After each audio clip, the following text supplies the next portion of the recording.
Hyundai impresses with 3 new models in this publication: the all-electric IONIQ 5 and TUCSON gaining 5-star ratings, and Hyundai Bayon achieving 4 stars. Although the TUCSON only just clears the hurdle in safety assist to get into 5-star territory, both IONIQ 5 and TUCSON display good all-around safety.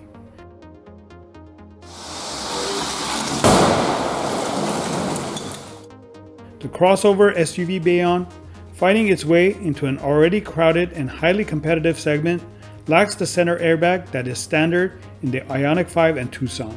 Nevertheless, the Bayon comes with robust crash protection and crash avoidance features which helped to secure it a credible 4-star rating.